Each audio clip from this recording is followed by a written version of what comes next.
مشکل وقت جتنا مسلم لیگ نون پہ آیا پی ٹی آئی پہ نہیں آیا، کوئی ہمارے شخص پھسلا نہیں ہے۔ جو دھاندلی 2018 کے الیکشن میں ہوئی ہے اس کا میں خود جو ہے وٹنس بھی ہوں۔ مسلم لیگ نے ان کو 3 ٹینور ملے اور تینوں ٹینور میں سازشیں شروع ہو گئیں۔ 15 مہینے میں ہم نے تو پاکستان کو ڈیفالٹ ہونے سے بچایا ہے۔ وہ ان کی گالیوں کی ایڈورٹائز جتنی تھی اتنے ہمارے اچھے کاموں کی ایڈورٹائزمنٹ نہیں تھی۔ تو اب انشاءاللہ دوبارہ اللہ تعالیٰ نے موقع دیا تو کوشش کریں گے، لوگوں کی خدمت کریں گے۔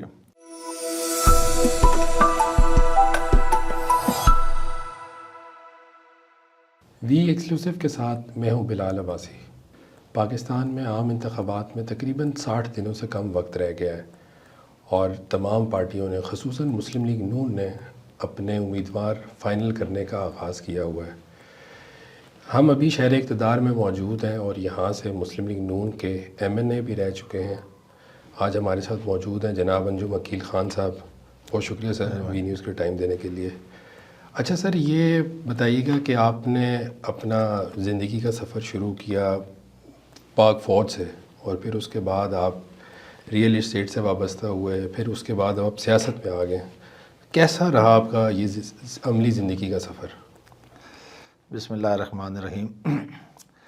میں تھوڑا سا آپ کو اپنا بیک گراؤنڈ بتاؤں گا کہ ہم گولڈا سے تعلق رکھتے ہیں۔ گولڈا ہماری کاسٹ ہے کو موان گولڈا میں کہتے ہیں، اور ہماری ہسٹری اس ایریے میں تقریباً 400-500 سال سے یہاں پہ ہمارے ابا اجداد گولڈا میں گزار چکے ہیں۔ تو الحمدللہ ایک اچھے خاندان سے، ایک معروف خاندان سے تعلق رکھنے کے ناطے ہمارے ابا و اجداد بھی لوگوں کی خدمت کرتے رہتے تھے، لوگوں کا کام۔ میں نے اپنی زندگی میں بھی یہ دیکھا ہے کہ ہمارے والد صاحب بیٹھک میں بیٹھتے تھے تو ایک میلہ لگا ہوا ہوتا تھا لوگوں کا، کوئی تھانے کا کام، کوئی کچہری کا کام، اور آگے پیچھے چھوٹے موٹے کام جو ہوتے ہیں۔ تو وہی وراثت ہم میں بھی آئی اور ہم نے بھی جب سوچ سنبھالا ہے چھوٹے موٹے کام، میں میرے بڑے بھائی وہ بھی نمبردار ہیں، وہ یہ کام لوگوں کی خدمت کرتے رہے ہیں۔ تو 85 میں میں نے O T S Mangla join کیا، دسمبر 85 میں، اور 86 میں درمیان میں مجھے میڈیکل بورڈ ہونا پڑا، کچھ ہارٹ پلپیٹیشن شروع ہوئی۔ تو اس کے بعد میڈیکل بورڈ کے بعد میں نے، کیونکہ میں ماشاءاللہ شروع میں الیکٹیو میتھ میں بڑا اچھا اسٹوڈنٹ تھا، بی ایس سی میں بھی میں نے اچھے نمبر لیے تھے، تو میں گولڈا اسکول میں 1 سال میں نے بچوں کو پڑھایا بھی الیکٹیو میتھ۔ لیکن وہاں بھی میں نے دیکھا کہ علاقے کے لوگ جو ہیں جن کے کام ہوتے ہیں روزانہ کے، وہ ڈسٹرب ہو رہے ہیں، تو پھر وہ بھی میں نے چھوڑ دیا، پھر علاقے کے لوگوں کی خدمت کرنی شروع کر دی۔ اور ساتھ ہی اس میں بھی کوئی شک نہیں ہے کہ ہمارا جو گولڈا ہے کچھ E11 بن گیا، اور وہاں سے زمینیں اپنی تھیں، کاروبار لوگوں نے شروع کیا، وہ ہم سے رجوع کیا لوگوں نے، وہ تھوڑا بہت سلسلہ شروع ہو گیا، تو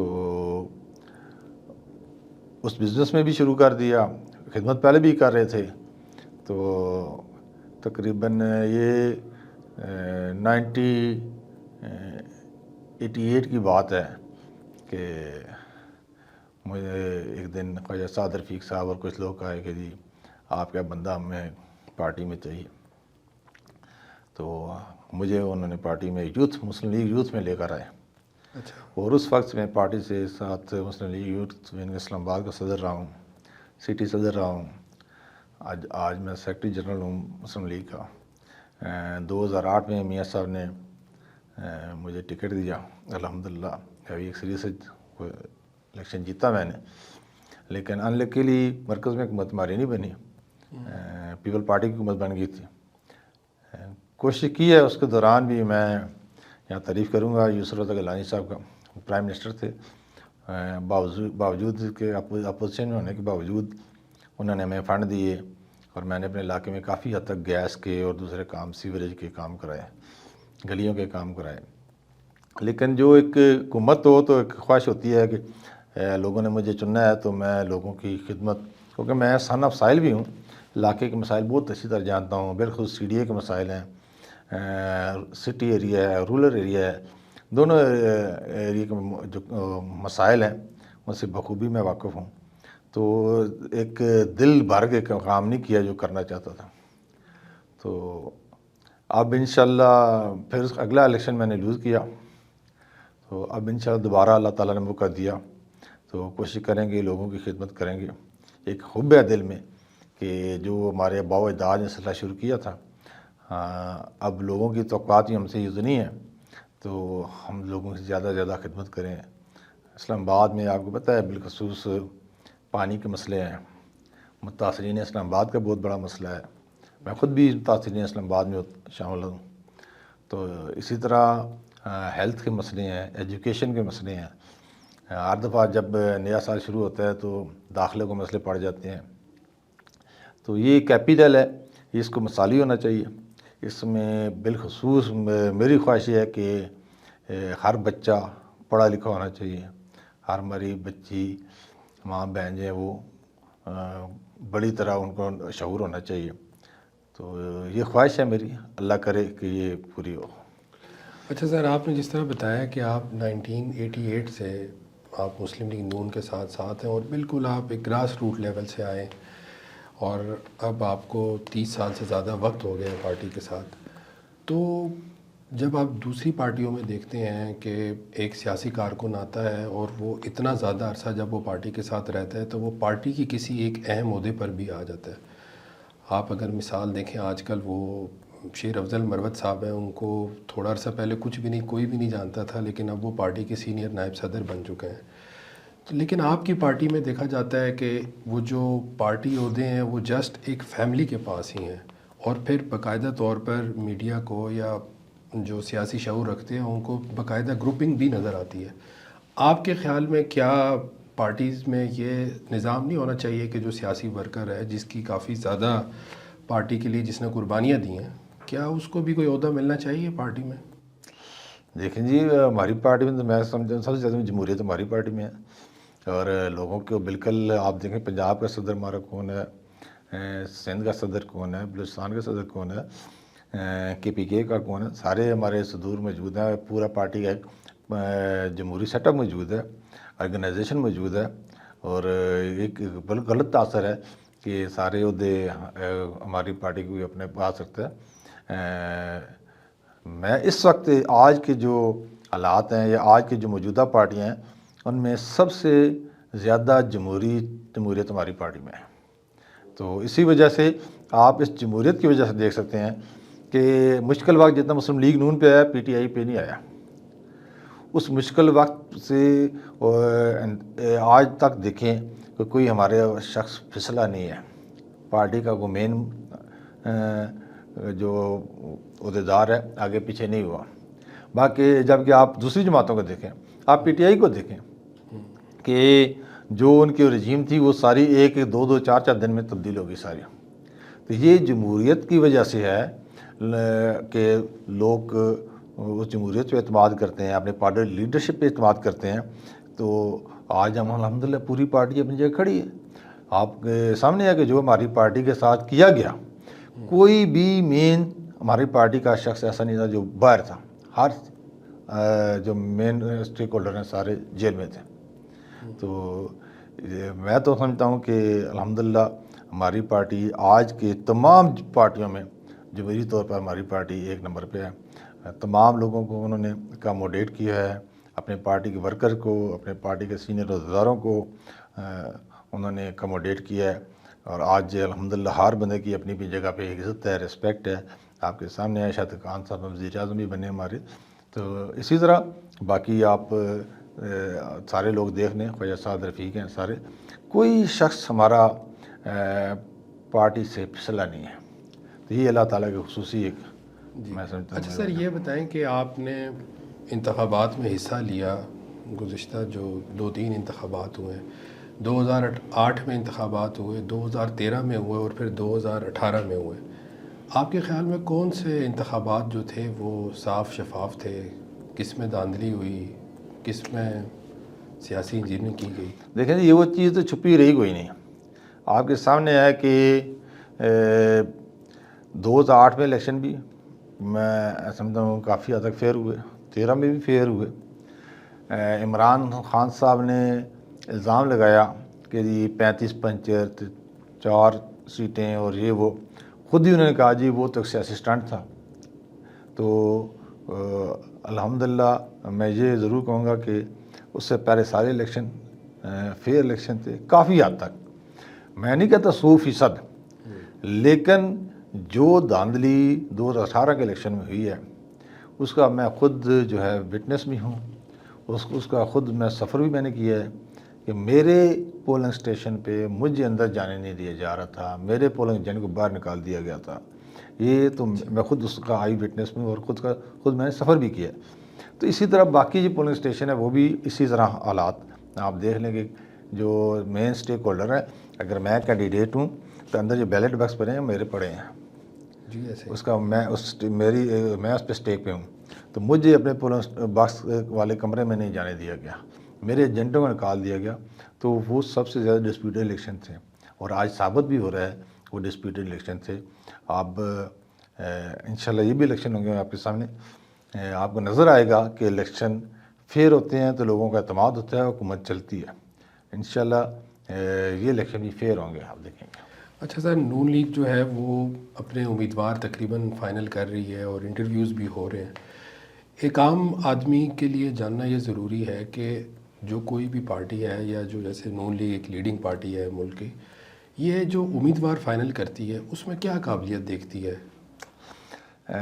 سب سے بڑی چیز پارٹی سے وابستگی ہے کہ ایک پارٹی سے وابستگی کتنے عرصے سے ہے، اور نو ڈاؤٹ کہ اس کا علاقے میں جو سروسز ہیں ان کو بھی دیکھا جاتا ہے کہ علاقے کی خدمات کتنی ہیں اور لوگ کتنا اسے پسند کرتے ہیں. پارٹی لیڈرشپ باقاعدہ سروے کراتی ہے کہ کون لوگوں جو ہیں وہ ایکسیپٹیبل لوگ ہیں ہمارے. بعض کا پارٹی کے بڑے پرانے کارکن ہوتے ہیں لیکن وہ علاقے میں کام سرو زیادہ نہیں کرتے، اس علاقے میں ان کی زیادہ پوزیشن نہیں ہوتی. اس لیے پارٹی سروے کراتی ہے اور دیکھتی ہے کہ کون لوگ کس کے آئل ہیں، اور جن لوگوں کو لوگ زیادہ پسند کرتے ہیں ان کو پارٹی بھی مختلف سروے کے ذریعے اپنے پاس سروے ہوتا ہے اور ان لوگوں کو پرائرٹی بھی دیتی ہے. ایک یہ تاثر دیا جاتا ہے کہ یہ جو بڑی پارٹیاں ہیں ان میں ٹکٹ کے لیے پارٹی فنڈ زیادہ جمع کرانا چاہتا ہے، اور سننے میں آتا ہے کہ 2-3 ارب روپے بھی کوئی امیدوار جمع کراتے ہیں پھر ان کو پارٹی. اس میں پہلے تو اپنی بات کروں گا جی جی کہ میرا مسلم لیگ نون میں کوئی فادر چاچا ماما شروع سے نہیں تھا. نہیں. میں خود کارکن کے حیثیت سے آیا، ایم ایس ایف اور یو سے کارکن کے حیثیت سے آیا. الحمدللہ ایک دفعہ میں نے بن چکا ہوں، 3 الیکشن لڑ چکا ہوں. جی. میں حلفاً 1 ٹکا کسی کو ٹکٹ کے لیے میں نے دیا. تو یہ ایک سٹنٹ ہوتے ہیں لوگوں کے. ہاں یہ جو پارٹی فیس ہوتی ہے ٹکٹ کے لیے کسی 50، پہلے ہمارے ساتھ پچھلے ٹنور 25,000 تھی اور اس دفعہ وہ 50 لاکھ روپیہ ہو گیا. جی یہ ہے، یہ دیتے ہیں، یہ جتنے لوگ اپلائی کرتے ہیں چاہے ٹکٹ ملے نہ ملے وہ دیتے ہیں. نہیں، وہ جو اربوں روپے فنڈ دینے والے کی بات، یہ ایک سٹنٹ کی بات ہو سکتی ہے، میں یہ کہہ سکتا ہوں. یا کچھ ایسے پارٹیاں ہیں بھی کہ جو جن کے جمہوری پارٹیاں ہیں، جن پارٹیوں نے قائم رہنا ہے وہ نہیں لیتی.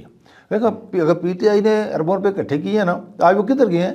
لوگ تو یہی کہہ رہے ہیں کہ ہم نے پیسے دے کے ٹکٹ لیے تھے، مسلم لیگ نون سے کیوں نہیں سلپ ہوئے؟ تو یہ فرق ہے جمہوری پارٹیوں کا اور ایسے لوگوں کا جو پیسے دے کر ٹکٹ لیتے ہیں. تو یہ صاف فرق آپ کے سامنے ہے. اچھا سر، ماضی کے اگر 2 انتخابات دیکھے جائیں تو تقریباً پی ٹی آئی نے اسلام آباد میں کلین سویپ کیا ہے، اور جو بلدیاتی انتخابات ہوتے ہیں اس میں بھی زیادہ تر جو شہری علاقوں سے نشستیں ہیں وہ پی ٹی آئی حاصل کرنے میں کامیاب ہوئی ہے. نون لیگ کے پاس کیا اسٹریٹجی ہے اس دفعہ آئندہ آنے والے انتخابات میں؟ کیا نون لیگ اس دفعہ کوئی ایک نشست لینے میں کامیاب ہو سکے گی؟ پہلے تو آپ کو یہ بتاؤں کہ پیچھے بلدیاتی الیکشن ہوئے، اس میں میئر ہمارا تھا، ڈپٹی میئر ہمارے تھے، ہماری اکثریت تھی. اب وہ دیہی علاقہ اس میں زیادہ تھا. شہری علاقے کی اگر آپ دیکھی جائے آبادی تو شہری علاقوں میں بھی زیادہ ہے. بھائی آبادی تو پورے اسلام آباد ہی کاؤنٹ ہو رہی ہے نا، اسلام آباد کی بات کر رہے ہیں آپ. تو شہری علاقے میں بھی ہم دیکھیں میں آپ کو I-10 میں دونوں چیئرمین ہمارے تھے، I-9 میں ہمارے تھے. آپ ادھر G11 میں دیکھ لیں یا باقی اور علاقوں میں دیکھ لیں، ہمارے چیئرمین شہر میں بھی تھے. تو یہ غلط تاثر ہے کہ شہر میں پی ٹی آئی زیادہ ہے اور دیہات میں نہیں ہے۔ اس میں یہ حقیقت یہ ہے کہ جو دیہاتی علاقے ہیں، جیسے میں اپنی بات کروں، میں سن آف سائل ہوں، تو میں وہاں زیادہ کمپین نہیں کرتا دیہات میں، اور نہ ہی میں یہ بھی آپ کو بتاؤں کہ دیہات میں ایک پینی میرا خرچ ہوتا ہے۔ میں پہلے الیکشن سے لے کر 2008 سے لے کر آج تک، آج بھی الیکشن اور آ رہے ہیں انشاءاللہ، آپ دیکھیں گے میرا دیہات میں کوئی خرچہ نہیں ہے۔ میرے بوجھ دال کے تعلقات جو ہیں وہ، یا میرے اپنے ذاتی تعلقات ہیں، یا جو وہاں لوگوں کی خدمت کرتے ہیں تو وہ اس کو اون کرتے ہیں، اور پھر اون کرنے کے ساتھ ساتھ وہ ذمہ داری بھی لیتے ہیں کہ اب ہمارا ان کا ری پے کا وقت، ہمیں تو ری پے یہی ہوتا ہے الیکشن کے دنوں، تو ری پے کرنے لوگ احساس کرتے ہیں کہ ہم نے ری پے کرنا ہے، اور ساری ذمہ داریاں خود لیتے ہیں۔ شہر میں تھوڑا سا ماحول اور ہوتا ہے، کمپٹیشن دوسری پارٹیوں کے ساتھ ہوتا ہے، تو وہاں تھوڑا بہت خرچہ ہمارا ہوتا ہے، لیکن وہ بھی اتنا ہی ہے۔ آج بھی آپ دیکھیں، اگر آپ G11 میں جائیں، میرے پوسٹر لگے ہوئے ہیں، میرے وہاں کے جو کارکن ہیں انہوں نے بنائے ہیں۔ آپ I10 میں چلے جائیں، وہاں لگے ہیں، وہ میرے کارکنوں نے لگائے ہیں، میں نے کوئی پوسٹر ابھی تک نہیں لگایا۔ تو یہ جو لوگ سروس کرتے ہیں، خدمت کرتے ہیں، وہاں ان کے خرچے نہیں ہوتے ہیں۔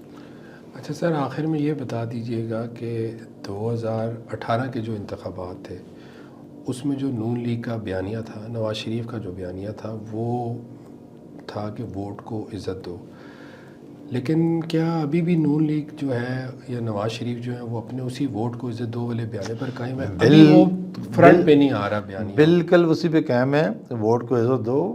اس کا مطلب یہ کہ آپ پتہ نہیں لوگ مطلب کیا لیتے ہیں، مطلب یہی ہے کہ جو لوگ جمہوری طریقے سے ووٹ لے کر الیکٹ ہو کر آتے ہیں، ان کو ٹائم پورا کرنا چاہیے، ان کو خدمت کا موقع پورا دینا چاہیے، تاکہ دیکھیں آج اگر میں کہوں کہ آج الیکشن میں 3 مین سٹریم پارٹیاں سامنے آ رہی ہیں، ایک مسلم لیگ نون ہے، پی ٹی آئی ہے، پیپل پارٹی ہے، تینوں پارٹیاں ڈیلیور کر چکی ہیں، تینوں پارٹیوں کو لوگوں نے دیکھا ہے۔ اور میں اگر آج لوگوں کے پاس ووٹ کے لیے جاتا ہوں تو میرے پاس بڑی دلیل ہے، بڑا فخر کرتا ہوں محسوس جب میں پارٹی کے لیے جاتا ہوں کہ میرے اتنے پارٹی کے منصوبے ہیں کہ اگر ان کو میں گننا شروع کروں تو گن نہیں سکتا۔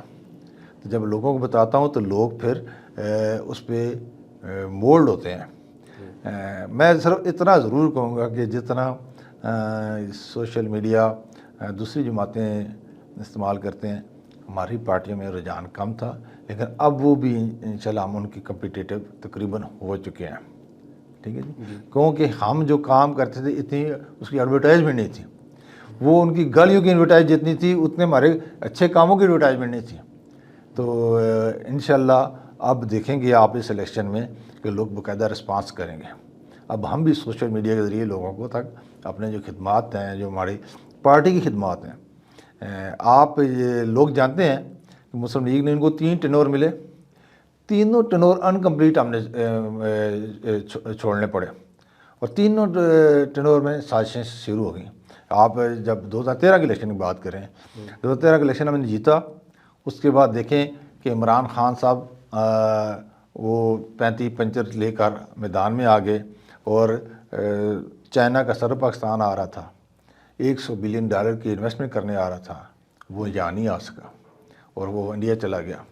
تو ہماری پارٹی میں یہ اہلیت ہے کہ لوگوں کو اٹریکٹ کر سکتی ہے، لوگ پاکستان اس پہ اعتماد کرتے ہیں، پاکستان میں انویسٹمنٹ کرنا چاہتے ہیں، اور اب بھی دیکھیں گے آپ کہ مسلم لیگ نون کی جو حکومت آئے گی انشاءاللہ ایک دفعہ ہر پاکستان کا وہ جو ترقی ہے، وہ جو لوگوں کی خوشحالی ہے 2017 میں ایک سازش کے تحت چھینی گئی تھی، انشاءاللہ وہ دوبارہ بحال ہوگی، اور لوگ پاکستان میں انویسٹمنٹ کرنے کے لیے آئیں گے، اپنے لوگ بھی آئیں گے اور دوسرے لوگ بھی پاکستان میں انویسٹمنٹ کرنے کے لیے آئیں گے۔ اور پاکستان جو آج معاشی کرائسس کا شکار ہے، انشاءاللہ 2016 میں بھی IMF کا کشکول مسلم لیگ نون نے توڑا تھا، میاں نواز شریف نے توڑا تھا، انشاءاللہ اب بھی جو ہم کشکول لے کر پھر رہے تھے اس کو بھی انشاءاللہ ہم اگلے اللہ تعالیٰ نے 5 سال دیے، خدمت کا موقع دیا مسلم لیگ نون کو، تو وہ بھی انشاءاللہ کشکول ہم توڑیں گے انشاءاللہ۔